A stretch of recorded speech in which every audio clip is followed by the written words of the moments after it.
नमस्कार, मैं हूं Sneha Gupta.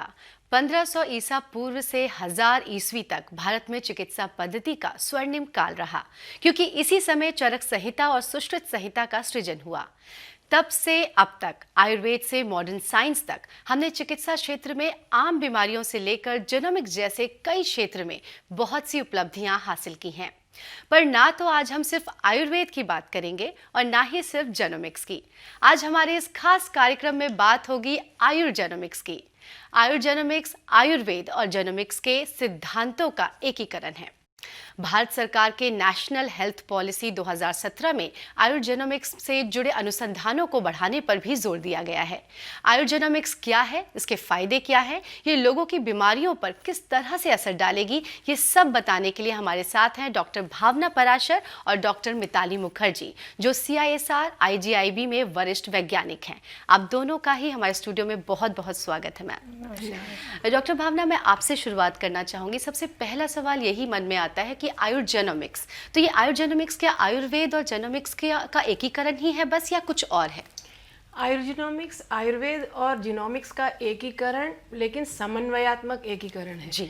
In the sense कि आयुर्वेद के जो मूलभूत सिद्धांत हैं, जिन मूलभूत सिद्धांतों से उसकी मौलिकता है, जैसे कि व्यक्तिपरक चिकित्सा, बाह्य एक्सटर्नल एनवायरनमेंट और इंटरनल एनवायरनमेंट के बीच का रिलेशन समझना और उसके साथ हार्मनी में कैसे रहना, जिससे कि हेल्थ और वेलनेस बनी रहे, ये इन सिद्धांतों का समन्वय जीनोमिक्स मेथड्स के साथ करके क्या हम नए युग में इसका अधिक से अधिक लाभ लोगों को पहुंचा सके, इसके लिए ये समन्वयात्मक अनुसंधान कार्य है। इसको हम आयुर्जेनोमिक्स कहते हैं जी।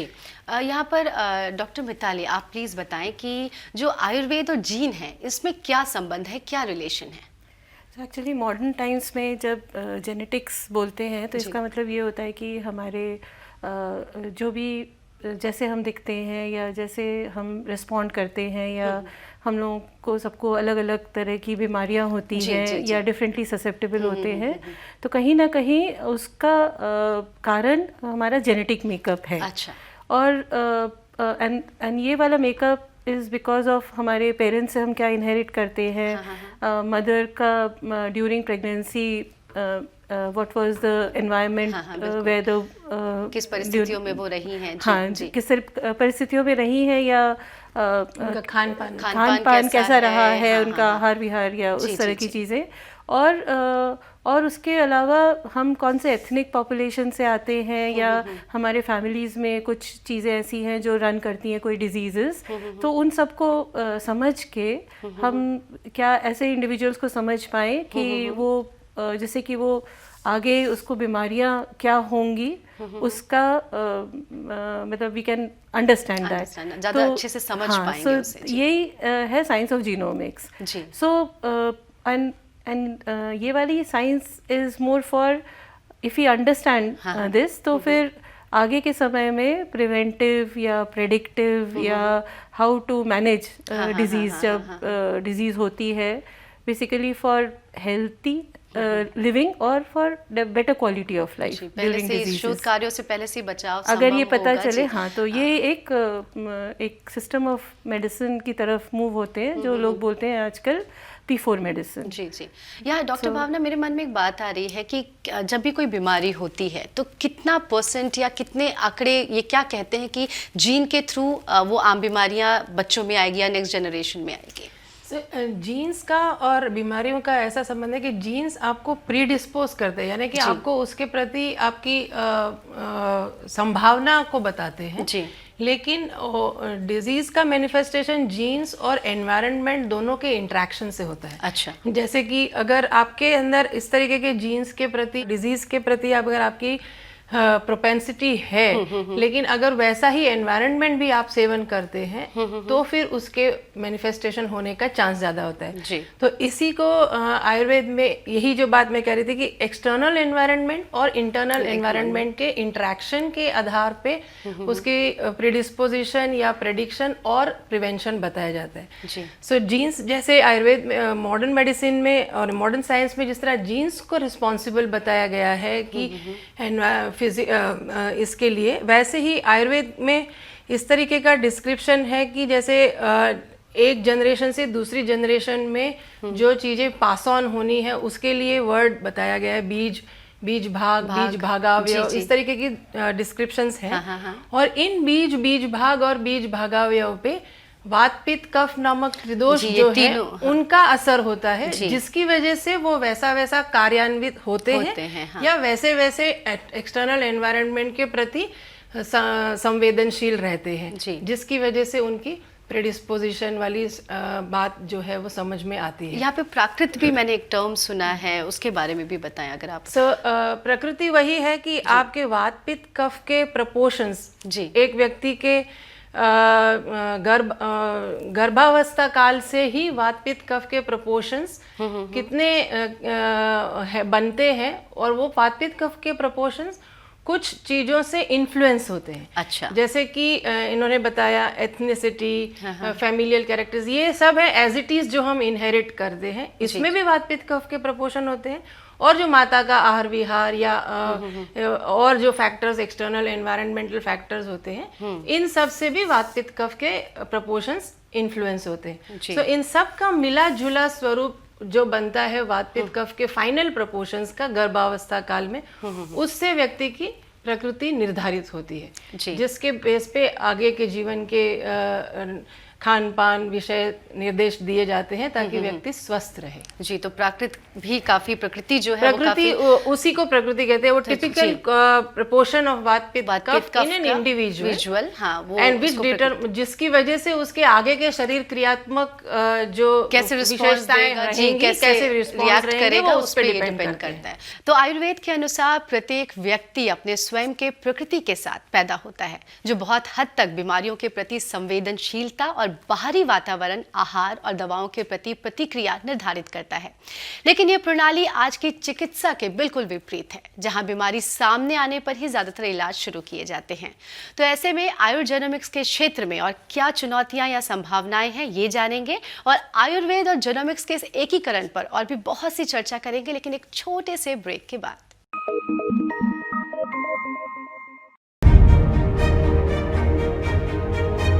इंडिया साइंस एक इंटरनेट आधारित विज्ञान वेब चैनल है। ये चैनल भारत सरकार के विज्ञान और प्रौद्योगिकी विभाग द्वारा शुरू किया गया है, जिसका कार्यान्वयन और प्रबंधन विज्ञान प्रसार कर रहा है। इंडिया साइंस www.indiascience.in URL पर उपलब्ध है। इस द्विभाषीय चैनल की विषय वस्तु हिंदी और अंग्रेजी में उपलब्ध है। इस चैनल को इंटरनेट की सुविधा वाले किसी भी उपकरण पर देखा जा सकता है। ये वीडियो प्लेटफॉर्म विज्ञान और प्रौद्योगिकी के ज्ञान के प्रसार हेतु समर्पित है। विशेषकर भारतीय दृष्टिकोण, लोकाचार और सांस्कृतिक संदर्भ में वैज्ञानिक जागरूकता फैलाने के लिए दृढ़ प्रतिबद्ध है। ये पहल विज्ञान और प्रौद्योगिकी विभाग द्वारा समर्थित है। इंडिया साइंस मोबाइल ऐप्स को गूगल प्ले स्टोर और एप्पल स्टोर से डाउनलोड किया जा सकता है।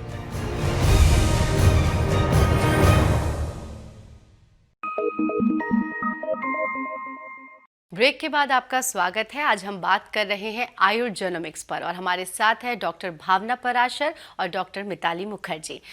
जी डॉक्टर भावना, यहाँ पे ये सवाल उठता है कि आयुर्वेद जो कि अपने आप में इतनी बड़ी चिकित्सा पद्धति है, इतनी पुरानी है और अपने आप में ही परिपूर्ण है, तो हमें क्या ज़रूरत है आयुर्वेद और जेनोमिक्स को जोड़ने की? इसके क्या फ़ायदे हैं और क्यों इसको जोड़ने की ज़रूरत पड़ी?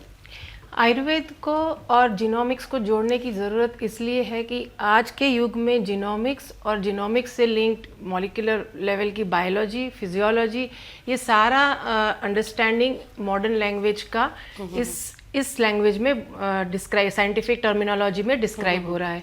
आयुर्वेद की अपनी ही शरीर क्रिया विज्ञान, विकृति विज्ञान, चिकित्सा विज्ञान, ये सारी अपनी ही टर्मिनोलॉजी में डिस्क्राइब्ड है, जैसे वात पित्त कफ, धातु, स्रोतस, इस तरह से। यदि आज की तारीख में हमें किसी भी तरह से प्रेडिक्टिव मेडिसिन के जो मेथोडोलॉजीज आयुर्वेद की हैं, उसको अगर आज के युग में प्रैक्टिस करना है तो उसके लिए मॉडर्न इक्विवेलेंट बायोमार्कर्स या मॉडर्न इक्विवेलेंट जेनेटिक मार्कर्स यदि मिलें, या मॉडर्न इक्विवेलेंट कोई फिजियोलॉजिकल पैरामीटर्स का डिस्क्रिप्शन हमें प्रकृति के संगत मिले, तो उसके प्रैक्टिस के लिए और वाइडर एप्लीकेबिलिटी के लिए और ग्लोबल एक्सेप्टेबिलिटी के लिए ये काफ़ी उपयोगी रहेगा। जी जी। मैं एक और चीज़ ऐड करना चाहूँगी कि जीनोमिक्स को भी आयुर्वेदा की आज के दिन में ज़रूरत है। अच्छा। तो अगर हम जीनोमिक्स की बात बात क्यों है? हम अगर इसकी बात करें तो जीनोमिक्स में लोगों को जेनेटिक वे में देखा जाता है, पर एक चीज़ जो मिसिंग है आज के मॉडर्न कंटेम्प्रेरी टाइम्स में है, वो है कैसे हेल्थ को डिफाइन करें। अच्छा। हम हेल्थ को सब समय डिफाइन करते हैं in the absence of disease. अगर हमें डायबिटीज़ नहीं है तो हम हेल्दी हैं, अस्थमा नहीं है तो हेल्दी हैं। बट अगर हम हेल्दी हैं तो वेदर हम डिफरेंट स्टेट्स ऑफ हेल्थ में है इसका हम नहीं पता लगा सकते।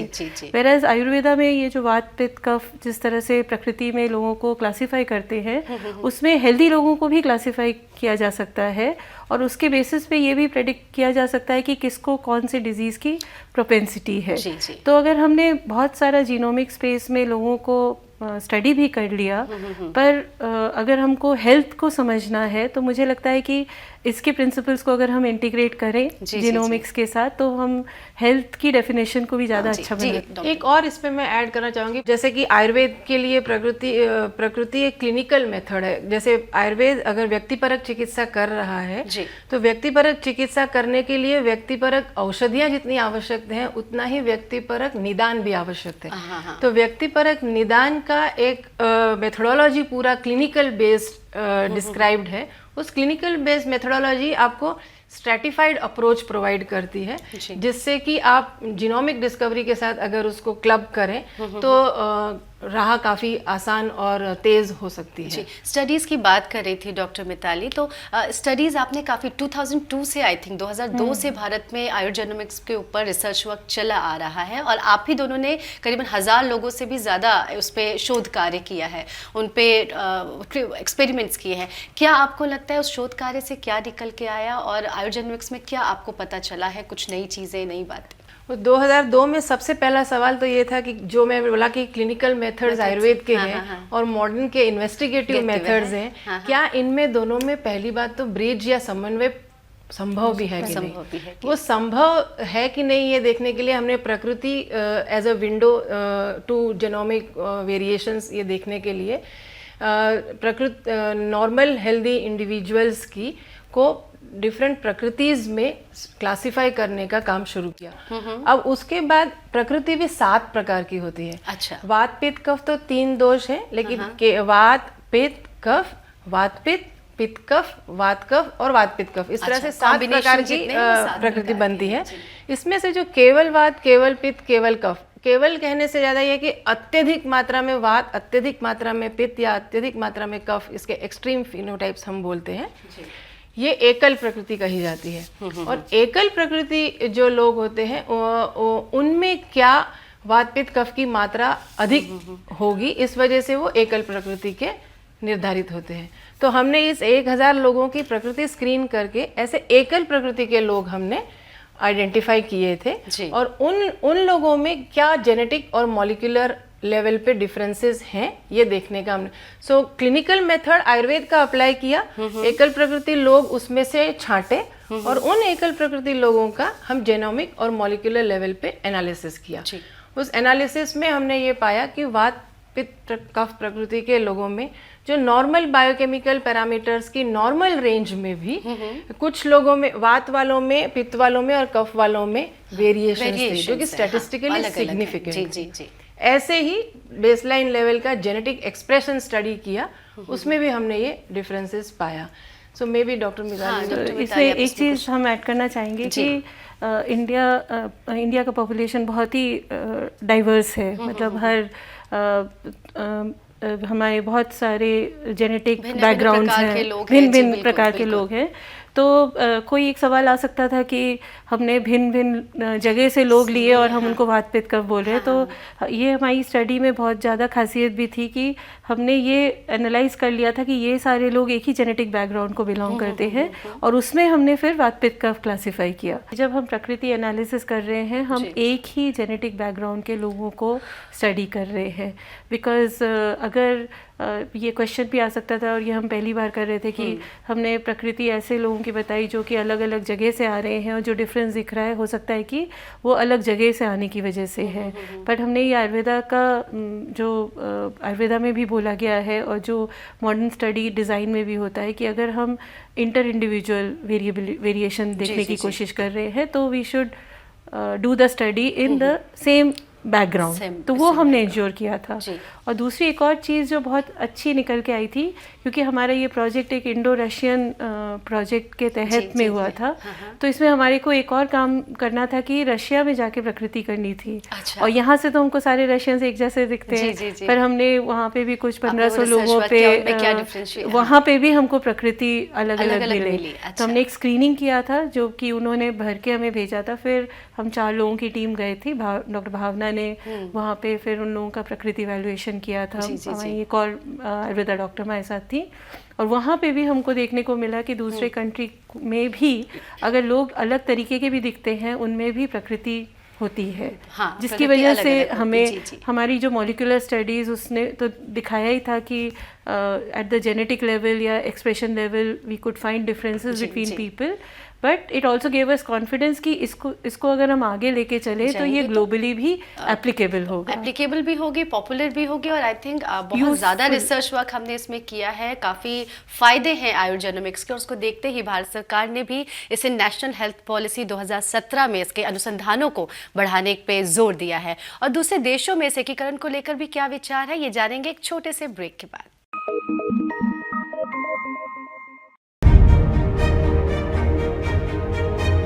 इंडिया साइंस एक इंटरनेट आधारित विज्ञान वेब चैनल है। ये चैनल भारत सरकार के विज्ञान और प्रौद्योगिकी विभाग द्वारा शुरू किया गया है, जिसका कार्यान्वयन और प्रबंधन विज्ञान प्रसार कर रहा है। इंडिया साइंस www.indiascience.in URL पर उपलब्ध है। इस द्विभाषीय चैनल की विषय वस्तु हिंदी और अंग्रेजी में उपलब्ध है। इस चैनल को इंटरनेट की सुविधा वाले किसी भी उपकरण पर देखा जा सकता है। ये वीडियो प्लेटफॉर्म विज्ञान और प्रौद्योगिकी के ज्ञान के प्रसार हेतु समर्पित है। विशेषकर भारतीय दृष्टिकोण, लोकाचार और सांस्कृतिक संदर्भ में वैज्ञानिक जागरूकता फैलाने के लिए दृढ़ प्रतिबद्ध है। ये पहल विज्ञान और प्रौद्योगिकी विभाग द्वारा समर्थित है। इंडिया साइंस मोबाइल ऐप्स को गूगल प्ले स्टोर और एप्पल स्टोर से डाउनलोड किया जा सकता है।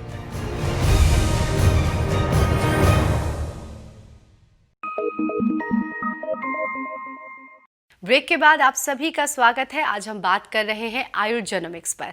डॉक्टर मिताली, ब्रेक पर जाने से पहले हमने दूसरे देशों में भी क्या रिस्पांस मिल रहा है इस आयुर्जेनोमिक्स को लेकर, इसके बारे में बताइए, ये हम जानना चाहेंगे।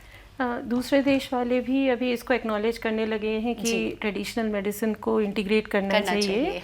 इनफैक्ट हम लोगों का कोलैबोरेशन भी चल रहा है कुछ इंस्टीट्यूट्स के साथ, जिसमें हमने साथ मिलके काम भी किया है, इंडिया में ही काम किया है। और क्या कॉन्सेप्चुअली ये कॉन्कॉर्डेंट है, उस तरह से हमने कुछ रिव्यू आर्टिकल भी लिखा है जॉर्जिया टेक के साथ। और एक और है कि अभी हाल ही में NIH से भी लोग आए थे, नेशनल कैंसर इंस्टीट्यूट से, जहाँ पे कि उनको भी ये दिखता है कि उनके मेडिकल प्रैक्टिस में वो जो भी ट्रीटमेंट करते हैं उसका आउटकम सबके साथ बराबर नहीं होता।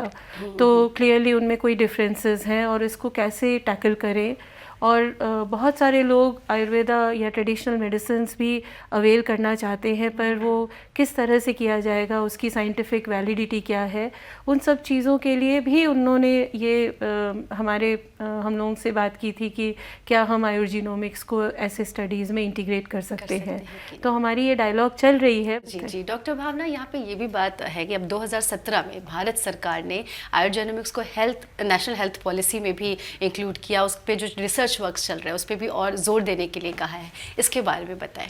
नेशनल हेल्थ पॉलिसी में नॉन कम्युनिकेबल डिजीजेस के कंट्रोल और प्रिवेंशन के ऊपर काफ़ी जोर दिया गया है जी। और इसमें उन्होंने आयुष के रोल को काफ़ी बड़े पैमाने पे विजुअलाइज किया है और उसमें एक कंपोनेंट है main streaming of Ayush. Ayush के जो पोटेंशियल्स हैं उसको मेन स्ट्रीम में लाने के लिए, चाहे मेन स्ट्रीम रिसर्च हो या मेन स्ट्रीम मेडिकल ट्रीटमेंट्स हो, इसमें उसका समन्वय हो, उसके लिए काफ़ी प्रयास करने के लिए बहुत सारे निर्देश दिए हैं। उस प्रयास के तहत उन्होंने आयुर्जिनोमिक्स, मॉडर्न साइंस, मॉडर्न मेडिसिन और आयुर्वेदा के इंटीग्रेटेड कोर्सेज के बारे में भी काफ़ी जोर दिया है और उन्होंने उसमें ये कहा है कि दोनों पैथी के प्रैक्टिशनर्स को एक दूसरे के थेरेपी के जो प्रोसेसेस हैं उनके वैलिडेशन और अप्रिशिएशन के लिए एक साथ आना होगा और उसके लिए एक इंटीग्रेशन का प्लेटफॉर्म आयुर्जिनोमिक्स मेरे ख्याल से प्रोवाइड कर सकता है, जो दोनों साइंसेस की लैंग्वेज को इंटीग्रेट कर सकता है, समझा सकता है। और जैसा हमने अपने शोध कार्यों में भी देखा है कि जो आयुर्वेद के मेथड्स के ज़रिए हम लोग नई डिस्कवरीज कर रहे हैं, वो डिस्कवरीज अपने आप में ऐसी हैं जो आयुर्वेद के ही सिद्धांतों की फिर से एक्सप्लेनेशन या पुष्टि कर पा रही है। जी, आपको क्या लगता है कि क्या चुनौतियाँ और संभावनाएं हैं आयुर्जेनोमिक्स के सामने? संभावनाओं का तो काफ़ी ओपन हो गया है। जैसे डॉक्टर मिताली ने बताया कि प्रकृति परीक्षण के ज़रिए हमने जो मॉलिक्यूलर बेसिस ढूंढा, अब ये प्रकृति परीक्षण को भी अधिकाधिक लोगों में एक स्टैंडर्ड तरीके से कराया जा सके, उसके लिए जो प्रयत्न किए हैं वो भी काफ़ी सफल हैं और उसका मशीन लर्निंग एल्गोरिदम्स से हमने एनालिसिस को भी सुगम किया है और उसके लिए सॉफ्टवेयर भी बनाए जा रहे हैं ताकि अधिकाधिक लोग उसको यूज़ कर सके। इसका एप्लीकेशन हमने हेल्दी इंडिविजुअल्स के ज़रिए डिस्कवरी किया है, अब उसको डिजीज इंडिविजुअल्स में और थेरेपेटिक एप्लीकेशंस में भी इसको लगाया जाएगा। ये संभावनाएं हो गई हैं। मॉलिक्यूलर लेवल पे जो डिफरेंसेस मिले हैं, उन डिफरेंसेस को अगेन तत्सम औषधियों से कैसे हम मॉडिफाई करके उसके आधार पे चिकित्सा को भी एक्सप्लेन किया जाए, ये संभावनाएं हैं।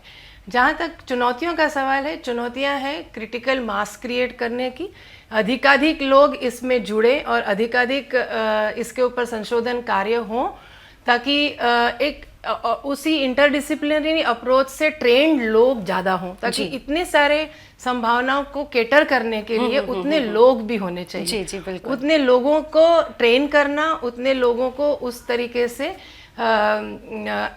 इस चीज को अप्लाई करने के लिए तैयार करना, ये एक चैलेंज भी है और अपॉर्चुनिटी भी है। बहुत अच्छी चर्चा आज हमारी रही और बहुत कुछ जानने को मिला। तो कहा जा सकता है कि आयुर्वेद भारत की एक पुरातन चिकित्सा विधि है जिसको आज मॉडर्न साइंस में सम्मिलित किया जा रहा है। एकीकरण के परिणाम क्या आएंगे, चिकित्सा क्षेत्र में क्या परिवर्तन होंगे, इससे आम आदमी का जीवन कैसे सरल होगा, क्या इस क्षेत्र में रोजगार की भी संभावनाएं बढ़ेंगी, ये सब कुछ ही समय बाद हमारे सामने होगा। उम्मीद करते हैं कि आपको हमारा ये प्रोग्राम पसंद आया होगा। डॉक्टर भावना, डॉक्टर मिताली, आपने समय निकाला हमारे स्टूडियो में आए, इसके लिए बहुत बहुत धन्यवाद। तो आज के हमारे इस शो में फिलहाल इतना ही। आप अपनी राय और सुझाव हमें इस ईमेल आईडी पर दे सकते हैं। अगली बार एक नए विषय के साथ आपसे फिर होगी मुलाकात। तब तक के लिए मुझे दीजिए इजाजत। नमस्कार।